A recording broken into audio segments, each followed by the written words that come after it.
आदाब नाज़रीन, आलम इस्लाम इस हफ्ते में आपका खैर मकदम है। आलम इस्लाम की इस हफ्ते की अहम सरगर्मियों के जायजे के साथ मैं हूं तहसीन मुनव्वर। इस हफ्ते भी हमारा ध्यान अमेरिका और ईरान के दरमियान जारी तनाज़े पर रहेगा।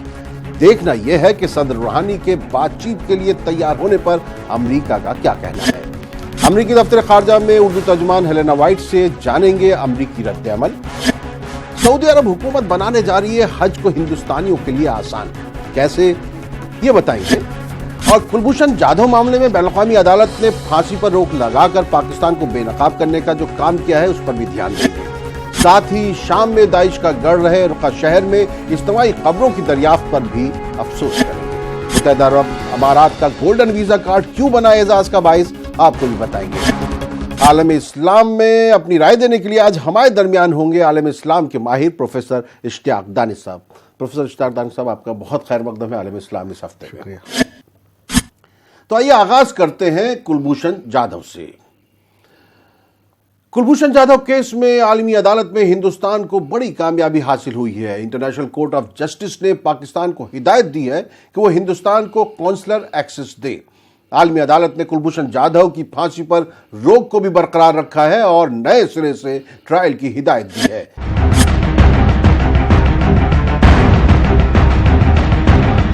इंटरनेशनल कोर्ट ऑफ जस्टिस में हिंद पाक की तकरीबन 2 साल की लंबी लड़ाई के बाद बुध की शाम कुलभूषण जाधव पर फैसला आएगा। इस मामले पर आखिरी समाअत इस साल 18 से 21 फरवरी तक हुई। हिंदुस्तान ने अपना मौक़िफ़ मजबूती से रखते हुए कहा कि जाधव को ईरान से पाकिस्तानी एजेंसियों ने अगवा करके जासूसी का झूठा इल्जाम लगाया है। हिंदुस्तान ने कोर्ट में कहा है कि पाकिस्तान ने अभी तक जाधव को काउंसलर रसाई नहीं दी है, जो कि वियना कन्वेंशन के खिलाफ है।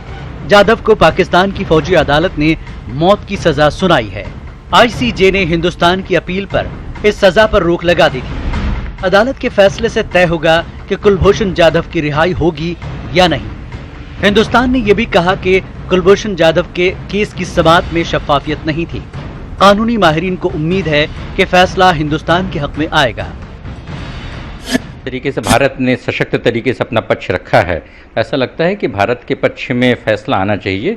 हमारी तरफ से बेस्ट लीगल वहाँ पर आर्गूमेंट्स दिए गए और न सिर्फ अंतर्राष्ट्रीय कानून बल्कि तथ्यगत स्तर पर भी भारत ने पूरी मजबूती से अपना पक्ष रखा है और उम्मीद है कि हमारे पक्ष में फैसला आएगा।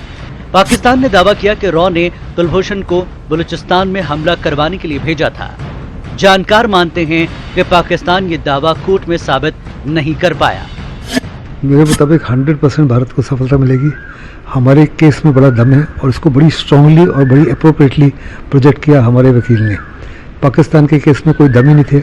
उसके वकील की बॉडी लैंग्वेज साफ तौर पे दर्शाती थी कि उसमें डिफीटिस्ट एटीट्यूड है। They are trying to protect something जिसको प्रोटेक्ट कर ही नहीं सकते। इस फैसले पर बात करते हैं अपने नुमाइंदे शैलेंद्र वांगू से।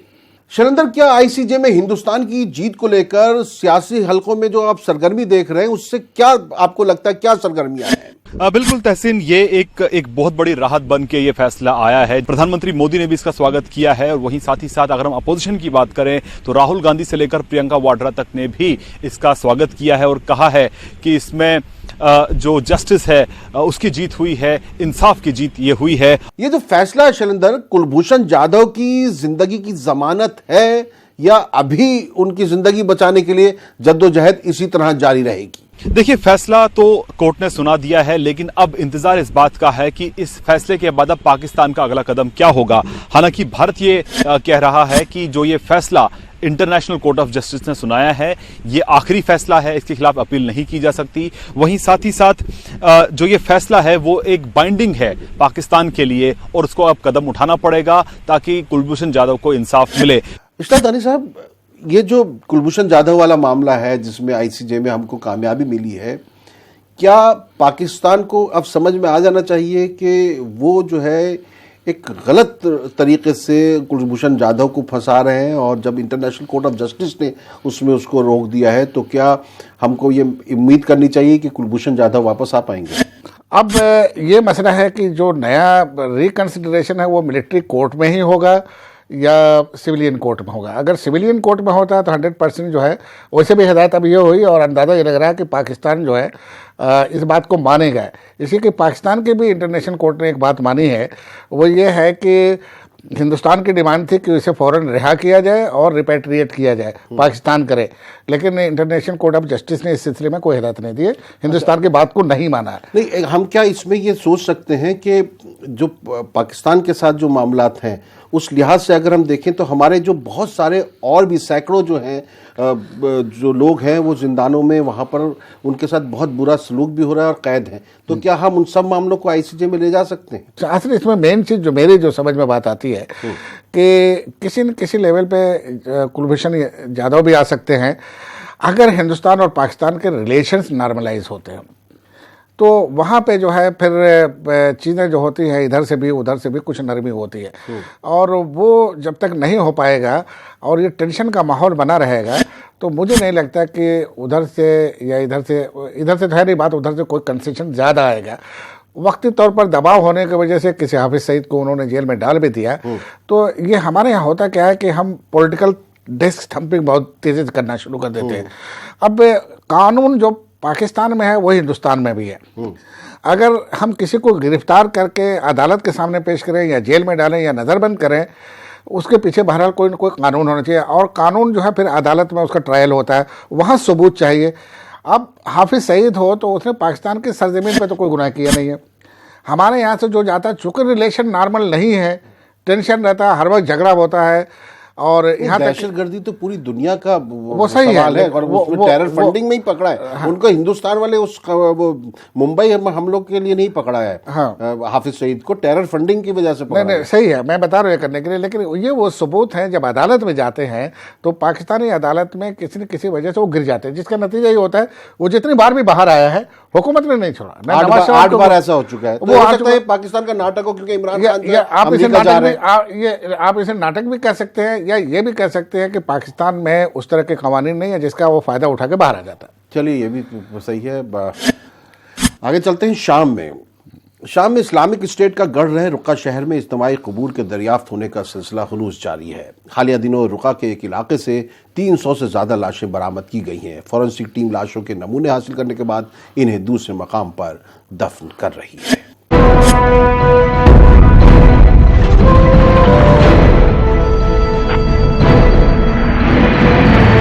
शाम के शहर रका के जुनूबी हिस्से में हाल ही में इज्तिमाई कबूर दरियाफ्त की गई है।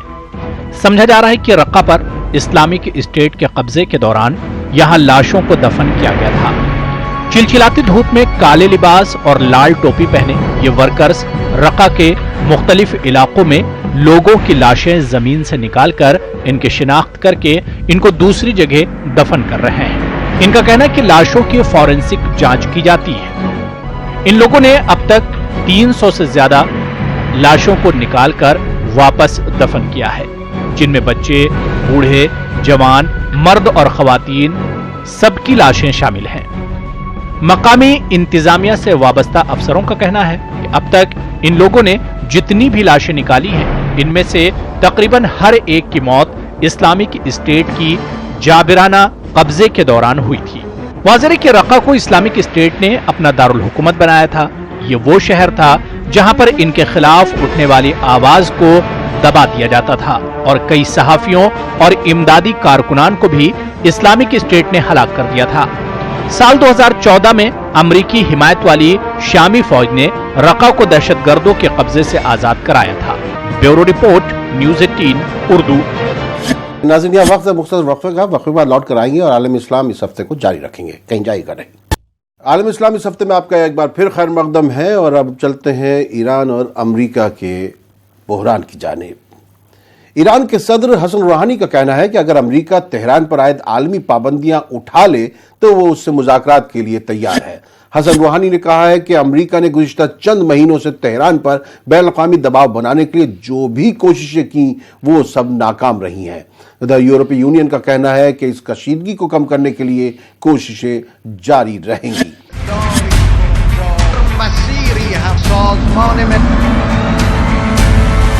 ईरान के सदर हसन रूहानी ने हाल ही में टेलीविजन पर नश्र होने वाले अपने एक खिताब में कहा है कि हम मुज़ाकरात पर यकीन रखते हैं। इन्होंने कहा कि अगर अमेरिका तेहरान पर आयद पाबंदियां उठा ले और साल 2015 के जौहरी मुआहदे पर वापस लौट आए तो आज, अभी और किसी भी मकाम पर अमेरिका से मुज़ाकरात के लिए तैयार हैं। ईरान के सदर ने कहा कि अमेरिका को अपना तकब्बुराना रवैया तर्क करना होगा। उन्होंने कहा कि अमेरिका ने गुज़श्ता चंद महीनों से तेहरान पर बैनुल अक़वामी दबाव बनाने के लिए जो भी कोशिशें की वो सब नाकाम रही हैं। در هر مسیری هم آمریکایی‌ها در این 14 ماه چه مسیر اجتماعی، چه مسیر سیاسی، چه مسیر حقوقی پیش رفتند منجر به شکست شدند. فشارها इसके साथ ही ईरान ने इंतबाह दिया कि अगर जौहरी मुआहदे पर दस्तखत करने वाले फरीकैन यूरोपीय ममालिक और अमेरिका ईरान की मईशत की मदद करने में नाकाम रहते हैं तो वो साल 2015 की सतह से कबल वाले जौहरी तरक्की के प्रोग्राम की जानिब पलट जाएगा। ईरान ने इल्जाम लगाया कि अमरीकी पाबंदियों के असरात में कमी लाने के लिए यूरोप ने खातिरख्वाह इक़दामात नहीं किए हैं। इस बीच यूरोपीय यूनियन का कहना है कि ईरान का जौहरी मुआहिदा पेचीदा मरहले में है लेकिन अभी बरकरार है। ब्रसेल्स में यूरोपीय यूनियन के वज़ीर ख़ारजा के इजलास के बाद यूरोपीय यूनियन ख़ारजा पॉलिसी की सरबराह फेडेरिका मोगेरिनी ने ये बात कही। Sur l'accord nucléaire avec l'Iran, je dirais, il n'est pas en bonne santé, mais il est encore vivant. Quand on est dans cette situation, c'est difficile et probablement ce n'est pas approprié de faire des spéculations. यूरोपीय union का कहना है कि इस कशीदगी को रोकने के लिए हर मुमकिन इक़दामात किए जा रहे हैं। बरतानिया, जर्मनी और फ्रांस के रहनुमाओं का भी कहना है कि अब वक्त आ गया है कि ईरान के साथ जौहरी मुआहिदा टूटने से रोकने के लिए जिम्मेदारी से काम किया जाए। Bureau report, news 18 Urdu. आइए अमेरिकन रिएक्शन जानते हैं इस मामले में और अमेरिका का रुख क्या है। हमारे साथ अमेरिकी दफ्तर खारजा में उर्दू तर्जुमान मोहतरमा हेलेना वाइट साहिबा।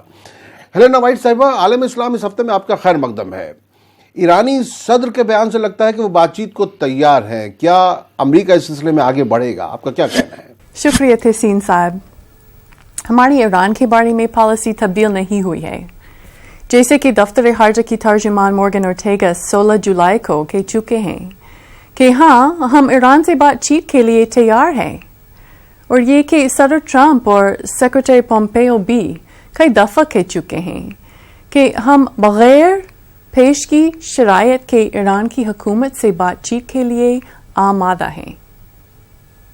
ईरान के मामले में हमारे लिए परेशान खून बातों में से एक ये है कि हमारी सफारतकारी का जवाब ईरान अक्सर इलाके में अपनी पुरतशद्दुद बर्ताव से देता है। ज़ाहिर है, हम देख चुके हैं कि ईरान ने कैसे जापान की तेल टैंकरों पर एक ऐसे वक्त हमला किया जब जापान के वज़ीर आज़म शिंजो आबे तेहरान में थे। इस बात से भी सब वाकिफ है कि ईरानी हुकूमत नॉर्वे और यूनाइटेड अरब एमिरेट के टैंकरों पर हमलों की भी जिम्मेदार हैं। इसके अलावा हाल ही में ईरान के रेवोल्यूशनरी गार्ड्स की नेवी ने एक बरतानवी बहरी जहाज को भी हिरासान किया है। गुज़िश्ता 2 महीनों के दौरान वाशिंगटन में इस तस्वर के बरक्स कि ये इंतज़ामिया इलाके में जंग चाहती हैं, हम समझते हैं कि हकीकत इससे बिल्कुल मुख्तलिफ है। हकीकत ये है कि हम ईरान से बातचीत चाहते हैं, लेकिन इस बातचीत का आगाज पेश की शरायत पर नहीं हो सकता। ईरान को ये समझना चाहिए कि मुज़ाकरात की मेज़ पर वो 12 मरहले होंगे जिनका सेक्रेटरी पोम्पेयो तकरीबन 1 साल पहले ऐलान कर चुके हैं, और ये कि ईरान को अपने अदम इस्तेकाम पैदा करने वाले बर्ताव पर तवज्जो देने की ज़रूरत है। इश्ताक अली साहब, क्या ये महसूस किया जा रहा है कि अब ये जो तनाव था वो कहीं ना कहीं डिफ्यूज़ होगा, कहीं ना कहीं कम होने की तरफ जाएगा सदर रूहानी के इस बयान के बाद, या उन्होंने दुनिया को दिखाने के लिए कदम इस तरह का रखा है और दोनों तरफ से वो जो नफसियाती जंग है वही चलेगी? मेरे ख्याल में डायलॉग की तरफ आएगा। उसकी वजह यह है कि ईरान की मजबूरियां दुनिया के सामने जाहिर है کہ امریکی پابندیوں کی وجہ سے ان کی کرنسی بہت ڈاؤن ہوئی ہے. میرے ہاں ایرانی اسٹوڈنٹس پڑھتے ہیں, ان کو کتنی پرابلم ہو رہی ہے میں جانتا ہوں. اس سے ایک اندازہ لگایا جا سکتا ہے کہ ملک کے سطح پہ, یعنی ود ان ایران تو یہ کہ چونکہ 40 سال سے وہ ایک طرح سے پوری دنیا سے, خاص طور سے مغرب سے لڑ رہے ہیں, اور مغربی جو ہے ماڈرن لائف کی بہت ساری چیزوں کو سپلائی کرتا ہے. اب تھوڑا بہت چائنا اور ترکی بھی آ گئے, لیکن ابھی بھی جو ہے بہت ساری چیزیں جو ہے مغرب سے ہی آ رہے ہیں. اس سے مغرب اگر کوئی پابندی لگاتا ہے کسی ملک کے خلاف اور وہ 40 سال تک چلتی رہے تو وہاں کی دشواریوں کا اندازہ لگایا جا سکتا ہے. لیکن پھر بھی ایران نے بہت ساری چیزیں بنا لی ہیں. ٹھیک ہے, امریکہ کے یورپ کے اسٹینڈرڈ کے برابر نہیں ہوگی, لیکن بنا دی ہیں چیزیں. وہ یہ ہے. دوسری چیز یہ ہے کہ جو انہوں نے ڈرون مار گرایا, تو اس کے بارے میں ان کا خیال یہ تھا کہ دنیا کی بڑی طاقتیں رشیا اور چین وغیرہ بھی نہیں مار کے گرا سکتے ہیں. تو وہاں پہ ریکنسیڈریشن ہوا ہے مغرب میں کہ بھائی جتنا ہم ایران کو آنک رہے ہیں یا جتنا اسٹیمیٹ کر رہے تھے اس سے کہیں زیادہ اس کے پاس صلاحیت ہے. اور اس سے پھر ری تھنکنگ ہوئی ہے کہ ٹارگٹ صرف ایران کا امریکہ نہیں ہے, چونکہ بہت سارے ہمارے وہاں الائز ہیں, بہت ساری جگہوں پہ ہماری بیسز ہیں. اور جو صدام حسین نے جو اسرائیل پہ اٹیک کیے تھے وہ معمولی اسکڈ میزائل تھے, اور وہ بھی اس کا پے لوڈ کم کر کے اس نے ان کی رینج بڑھا دیا تھا. اتنی اس کی ٹیکنالوجی تھی. اب جو میزائل وار ہوگی, اور بیسیکلی میزائل وار ہوگی, اور یہ اتنی زبردست ہوگی کہ ایران مائٹ بی ڈیسائمیٹڈ. جیسے کہتے ہیں کہ ایران ہو سکتا ہے ختم ہو جائے, لیکن دوسری سائڈ کے بھی ہاتھ پیر ٹوٹ جائیں گے, اپاہج ہو جائیں گے. کسی کو مار کے اگر مجھے اپاہج ہونے کا شوق ہو تو ضرور جنگ کروں میں, سیدھی سی بات ہے. اور اگر نہیں تو پھر تو گفتگو پہ آنا ہی پڑے گا. تو ریئلائزیشن یہی ہے, اور غالباً یہی محسوس کر کے صدر روحانی نے کہا کہ ٹھیک ہے اگر گفتگو کرنا چاہتا ہے امریکہ تو آئے, لیکن انہوں نے شرط وہی ہے کہ وہی پابندی ہٹاؤ, یہ تو نہیں چل سکتے. نیوکلیئر ڈیل پر ہی جانا پڑے گا. ہاں جانا پڑے گا یہ کرنے کے لیے. اور میرے خیال میں ایران اس سے زیادہ کنسیشن نہیں دے سکتا, نہیں دینا چاہیے. کیوں دے؟ ایک ملک 40 سال, میں یہ جب باتیں کرتا ہوں تو ہمارے بہت سارے لوگ یہاں پہ جو کہتے ہیں کہ پرو ایران ہے, پرو ایران اور فلاں ڈھکا نہیں, میں کسی کا پرو نہیں ہوں, لیکن ایک بڑی ہارڈ انالیسس کرتا ہوں. وہ یہ ہے کہ جب آپ کسی سے بات نہیں کریں گے, اس سے کوئی ڈیل نہیں کریں گے, اس کا جو جسے مقاطعہ کہتے ہیں بائیکاٹ کریں گے, تو پھر وہ کیا کرے گا؟ وہ وہی کرے گا جو ایران کر رہا ہے. دنیا میں کوئی اس لیے نہیں پیدا کیا ہوا کہ باقی دنیا کے لوگ مجھے آ کے گھوسا مارے, اس لیے کوئی نہیں پیدا ہوا, نہ انڈیویجول نہ کوئی نیشن. سمجھ رہے نا, یہ کرنے کے لیے تو یہ دنیا کو بھی سمجھنا چاہیے کہ کسی کو کس حد تک ہم پش کر سکتے ہیں. تو اتنا کر لیا آپ نے. 40 سال سے ساری دنیا سے لڑ کے اگر ایک کنٹری جو ہوتا ہے تو فرام امریکہ ٹو سعودی عرب ٹو UAE, یہی 3 لوگ ہیں جن کو زیادہ پرابلم ہے. تو انہیں سمجھنا پڑے گا اور بیٹھ کے ڈیل کرنا پڑے گا, اور ڈیل میں زیادہ فائدہ ہے, سبھی پراسپر کریں گے. بلکہ یہ ہے کہ اگر ڈیل ہو جائے تو یہ 3-4 کنٹری جو ہیں آدھی دنیا کے مسئلے حل کر سکتے ہیں. چلے ناظرین, ایک بڑی اچھی خبر جو ہے ہندوستان کے حاجیوں کے لیے ہے, اس پر چلتے ہیں. ہندوستان اور سعودی عرب کے درمیان مکہ روڈ انیشیٹو کو ہندوستان میں اگلے سال سے نافذ کرنے پر بات چیت جاری ہے. اس پروجیکٹ کے تحت عازمین حج کو بہتر سہولیات فراہم کی جائیں گی. ہندوستان اور سعودی عرب کے درمیان مکہ روڈ انیشیٹو کو ہندوستان میں اگلے برس بروئے کار لانے پر بات چیت چل رہی ہے. اس پروجیکٹ کا مقصد عازمین حج کو بہتر سہولیات فراہم کیا جانا ہے.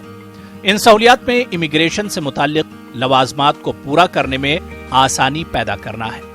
اس طرح زائرین کسٹم, پاسپورٹ اور سامان سے متعلق تمام کلیئرنس ہندوستان میں ہی پورا کرا پائیں گے, اور سعودی عرب پہنچنے پر بسیں ان کی منتظر ہوں گی اور وہ بنا رکاوٹ مکہ, مدینہ, ہوٹلز کے لیے روانہ ہو پائیں گے. سعودی عرب کے سفیر ڈاکٹر بن سعود بن محمد الستی نے نیوز 18 سے خاص بات چیت کے دوران ان باتوں کی جانکاری دی.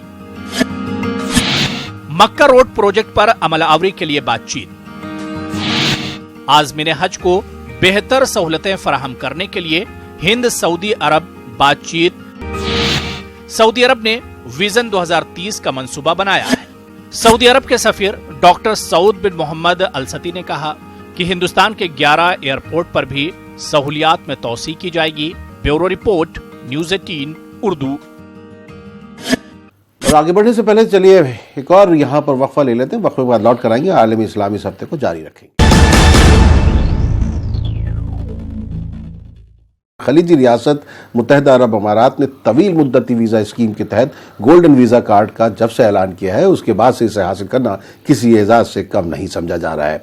शारजा में इंडियन बिजनेसमैन लालू सैमुअल समेत दीगर को गोल्डन वीज़े मिलना सुर्खियां बनी हैं। देखिए आपसे।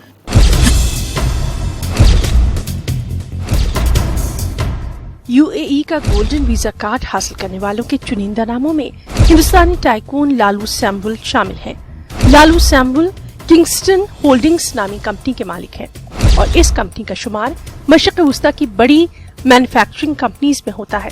इस फहरिस्त में पीए इब्राहिम का नाम भी शामिल है। पीए इब्राहिम जेवरात बनाने वाली कंपनी मालाबार ग्रुप के शरीक चेयरमैन हैं।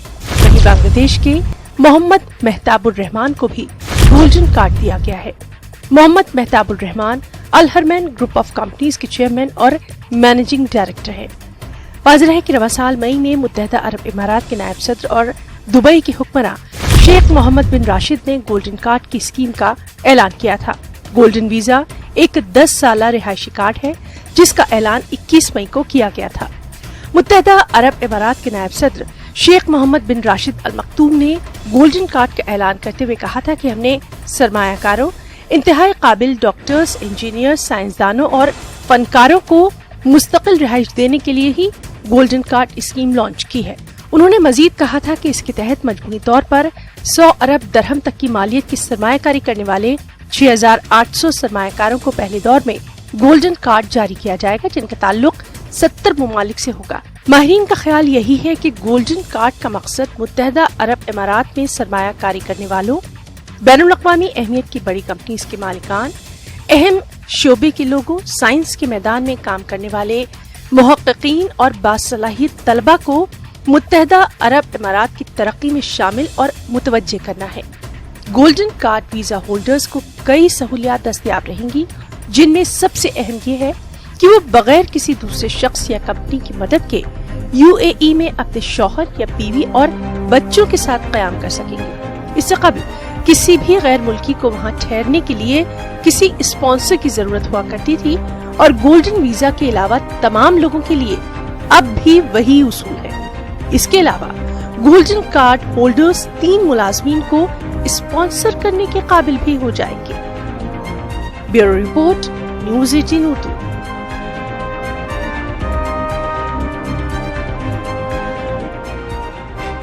और अब चलते चलते आपको छोड़ जा रहे हैं एक ऐसी शख्सियत के साथ जो अपना उधार चुकाने के लिए 22 वर्षों बाद 7 समंदर पार से कीनिया से हिंदुस्तान आए हैं।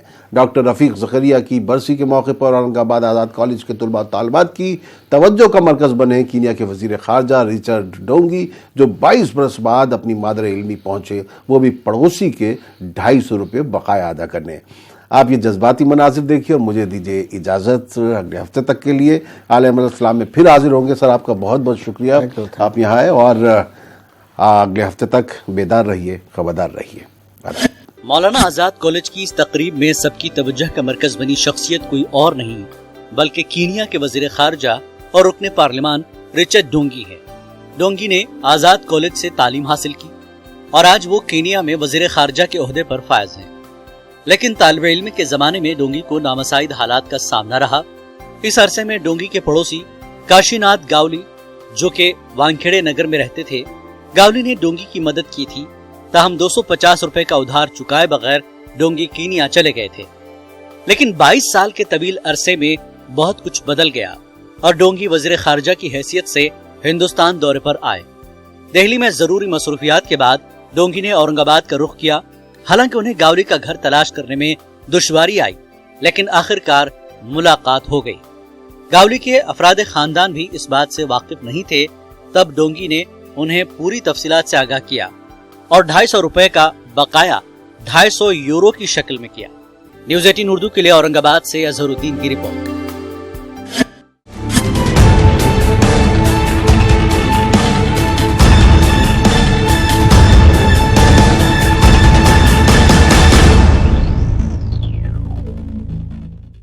₹1 प्रतिदिन में मिले कलर्स वाला